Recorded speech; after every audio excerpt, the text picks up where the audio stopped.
right, welcome everyone. Think of this as a strategic masterclass, and it's designed for one reason and one reason only: to give you a serious competitive edge on your extended response questions. We're going to break down exactly how you can use one key tool to unlock those top marks. So here's the big question, right? It's the one every single senior business student asks. You know the content, you've done the work, you've studied the case studies, but how do you actually cross that line between a solid B or even a C and that top tier A grade answer? Well, it almost always comes down to the quality of your analysis. And hey, don't just take my word for it. Let's look at the actual data.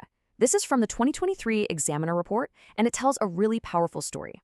You can see a huge number of students, we're talking over 2,000, landed in that C grade range. Now, that's a solid effort, no doubt, but look over at that A slice, just 789 students. Our goal today is to give you the strategy to get into that slice. And the path there, it's way clearer than you think.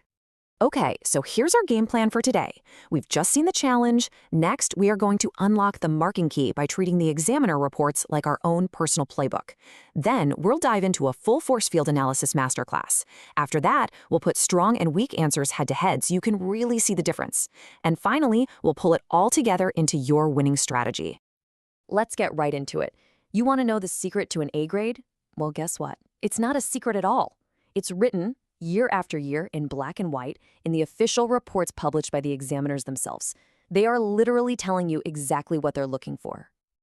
Check this out.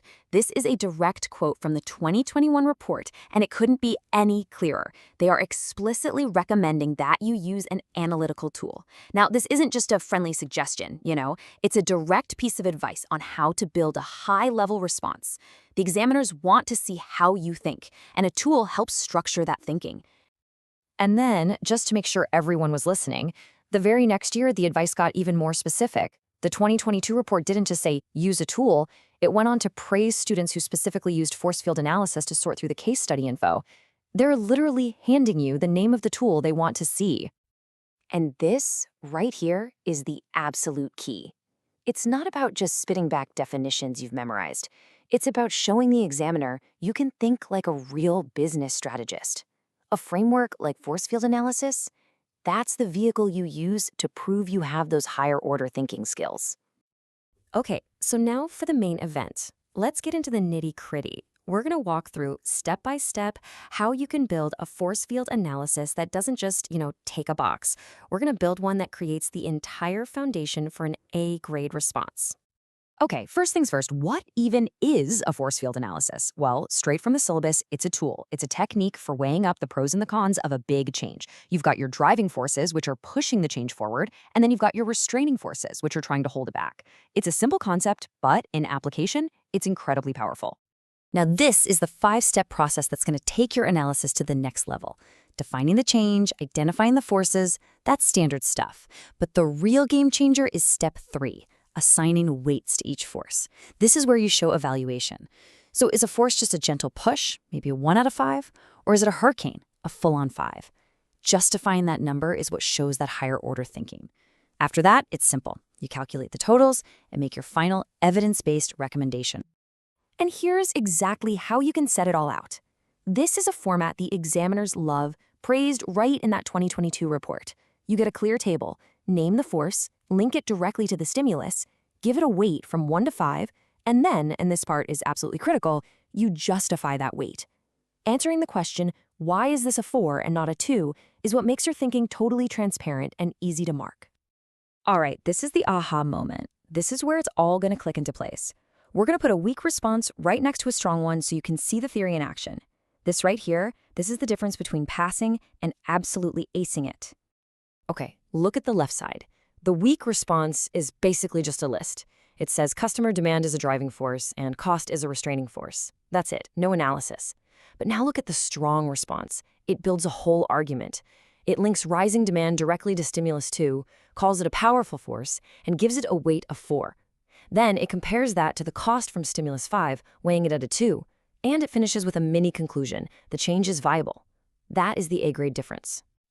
And here is the final piece of the puzzle, again, straight from the examiners.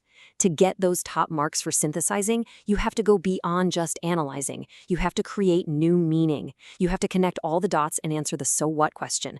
What does your entire force field analysis actually mean for the future of the business? Explaining those overall implications, that's where you score the highest marks. So, we've decoded the marking key, we've mastered the tool, and we've seen the difference between a weak and a strong answer. Now let's pull all of this together into a practical, actionable checklist that you can take right into the exam room with you. Here it is, your 5-point plan for success. 1. Structure your entire response with a force field analysis. 2. Link every single force to specific data in the stimulus. 3. Justify the weighting of each force. 4. Explain the big picture implications of your analysis, that's synthesis.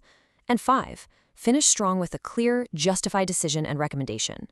This isn't just a good idea. This is a summary of what the examiner reports have been asking for over the last 5 years. So let's just nail this down. Your goal, your success criteria is this. When you can correctly identify the forces from the case study, apply a justified weight to show your evaluation, and then use that analysis to form a clear, evidence-based recommendation, you have met the highest standards of the task, period. So that's it. The playbook is wide open, the strategy is crystal clear. You now have the tools and the insight to move from just a good answer to a truly great one.